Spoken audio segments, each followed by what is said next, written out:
اسی اسنا میں اس کے خاوند کا نام ہے شیراز آفتاب. شیراز آفتاب کو ڈی ایس پی کال کرتا ہے اور کہتا ہے کہ آپ ہمارے پاس تھانے آئے, ہم نے انکوائری کے سلسلے میں کچھ چیزیں ریکارڈ میں لکھنی ہے.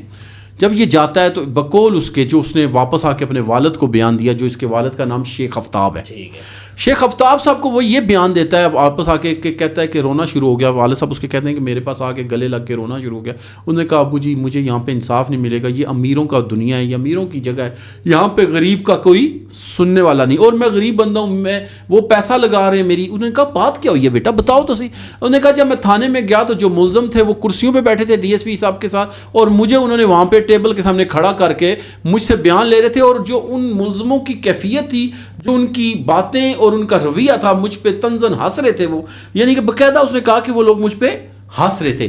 تو وہ جو طنز اور ہنسنا تھا وہ یہ بتا رہا تھا کہ میں ان کا کچھ بھی بگاڑ نہیں سکتا اور وہ نکل جائیں گے. پھر کیا ہوتا ہے کہ 3 دن بعد اسی طرح شیراز آفتاب ایک پراپر بیان دیتا ہے جس میں وہ باقاعدہ ایک یو کے کی باجی ہیں, ان کا نام لیتا ہے, شازیہ نام ہے اس کا, اس کا نام لیتا ہے, ایک نازیہ ہے اس کا نام لیتا ہے, ایک سارا ہے, سارا کا بھی نام لیتا ہے. اور ان کا نام لینے کے بعد وہ یہ کہتا ہے کہ یہ وہ لوگ تھے جو اس میں انوالو تھے. درتالے والی باجی کا اس نے بھی کہا ہے کہ یہ عورت میری بیوی کو بیسیکلی پھنسانے والی یہ تھی, یہی اس کو پیسے دلواتی تھی, یہی اس کو جیولری بھی سود پہ دلواتی تھی. یعنی کہ یہ آپ یہ کہہ لیں نا ڈیلر کا جیسے کردار نہیں ہوتا, میرے خیال میں اس کا وہ کردار تھا. پھر اس نے مرنے سے پہلے 2 بندوں اوروں کا نام لیا. انہیں کہا یہ بہت بڑے منافق ہیں.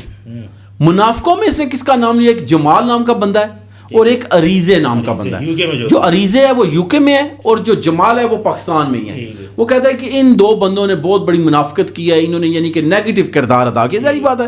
اسی طرح جب جہاں پہ اس نے یہ برائی کی ہے وہاں پہ اس نے ایک شخص کی تعریف بھی کی ہے جس کا نام راجہ ظہور ہے. انہوں نے کہا راجہ ظہور نے ہمارا بہت ساتھ دیا. اس کے بعد وہ بھی خود کو فائر کرتا ہے, وہ کنپیٹی پہ فائر مارتا ہے اور وہیں پہ آن دا اسپاٹ اس کی ڈیتھ ہو جاتی ہے. جب ڈیتھ ہوتی ہے تو اس کے والد صاحب اس کی ڈیڈ باڈی لے کے روڈ بند کرتے ہیں اور وہ کہتے ہیں کہ میں ڈی ایس پی کے جاؤں گا. پھر اس نے لوگوں کو انہوں نے یہ بھی کہا اس غم کی کیفیت میں بھی کہ مہربانی کر کے کوئی توڑ پھوڑ نہیں کرنی, کوئی جلاؤ گراؤ نہیں کرنا, صرف یہ کرنا ہے کہ ہم نے اپنے بیٹے کے لیے بہو کے لیے انصاف لینا ہے. جب وہ وہاں پہ جاتے ہیں تو وہاں پہ پھر ایس پی صاحبہ بھی آتی ہیں, پھر وہ ڈی ایس پی بھی آتا ہے, ان کے وکلا حضرات بھی ہوتے ہیں, وہاں کی گجر خان کی عوام بھی ہوتی ہے, وہاں پہ کافی ساری تلخ کلامی بھی ہوتی ہے. وکیل جو ان کا ہے اس نے بھی بڑی ساری باتیں ان کو سنائی اور اس نے کہا کہ بھائی ڈی ایس پی اور یہ لوگ میرے بچوں کے قاتل ہیں اور یہ پورا اس میں انوالو ہیں, یعنی جو میرے بچے کی موت ہوئی ہے اس کے پیچھے یہ لوگ ہیں. کیونکہ ان کے رویے سے اس نے اندازہ لگا لیا تھا کہ یہ لوگ اس کے ساتھ ملے ہوئے ہیں ان ملزموں کے ساتھ اور انصاف نہیں ملنا. اب وہاں پہ یہ طے پایا کہ آپ مہربانی کریں, ہم نے آپ کے جو مجرم ہیں وہ پکڑے ہوئے ہیں, ہم آپ کو انصاف بھی دیں گے, ہمیں آپ تھوڑا سا ٹائم دیں. دیکھیں یہ تو میں نے آپ کو ایک سٹوری سنا دی, 11 سال کی بچی پیچھے یتیم رہ گئی ہے, اس کے سر سے چھت چلا گیا ہے, اب زندگی کا اس کو پتہ ہی نہیں ہے کہ میں نے کرنا کیا ہے. اور آپ دیکھیے گا کہ کچھ عرصہ پہلے میں نے اس بندے کی کچھ ویڈیوز دیکھی ہیں جس میں ایک ابھی یعنی 16 Pro Max جب نیا موبائل آتا ہے تو وہ بھی ان باکس کرتا ہے اور بڑا خوش ہے.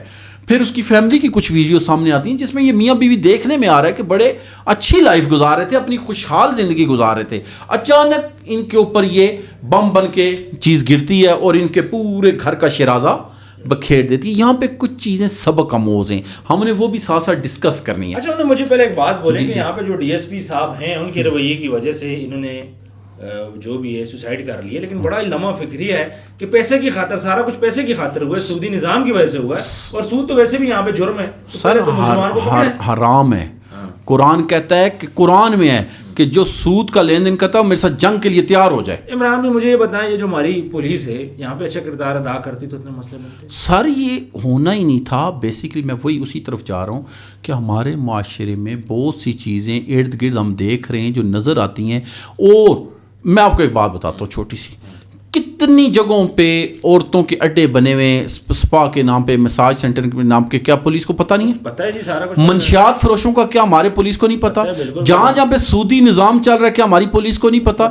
ہر چوک میں مانگنے والے کھڑے, اور مانگنے کی وہ جو مانگنے کے پیچھے بیروپ ہے کیا, بچے اغوا ہو رہے ہیں, گھروں میں سے عورتیں ہو جاتی ہیں, جسم فروشی ہوتی ہے, پھر عزتوں کے ساتھ کھیلا جاتا ہے, جتنی چوریاں ہوتی ہیں, گاڑی چوریاں ہوتی ہیں, بائک, یہ سب پولیس کو پتہ ہے کہ نہیں؟ معاملہ کیا ہے؟ ایک تو یہ بات ہم نے دیکھنی ہے، یہ ہمارے اداروں کے لیے لمحہ فکری ہے. دوسرا سودی نظام کی بات کرتا ہوں، ہمارے معاشرے میں اویئرنس نہیں ہے. بالکل. دیکھیں میں اکثر بات کرتا ہوں، میں اپنے بیٹے سے بھی کرتا ہوں، جیسے جوائنٹ فیملی کے اندر اکثر و بیشتر بچے اور بچیوں کے ساتھ زیادتی ہوتی ہے، اور زیادتی ہونے کے باوجود ہم لوگ یہ بات سوچ کے دبا لیتے ہیں کہ بے عزتی ہوگی، جبکہ ہم اپنے بچوں کو اویئرنس نہیں دیتے بہت سی چیزوں میں. اب میں سود کی بات کر رہا ہوں. اب اگر یہی اس عورت یا مرد کو پتہ ہوتا کہ ہم نے آہستہ آہستہ اس دلدل میں چلے جانا ہے. آپ کو میں مزے کی بات بتاؤں عثمان بھائی، 100 میں سے نا 10 گھروں میں یہ نظام چل رہا ہے. اچھا، یہ بڑی انڈرسٹوڈ بات ہے. اگر یہ یقین نہیں آتا لوگ سرچ کریں. دیکھیں لوگ کیا ہوتا ہے، شادی کی ہمارے معاشرے میں کیا ہے، پورے نظام تو پورے چلتے نہیں. آپ نے شادی کرنی ہے، شادی کے اوپر آپ کسی سے پیسے لیتے ہیں، وہ پیسے کے ساتھ پیسے لگاتے رہتے ہیں.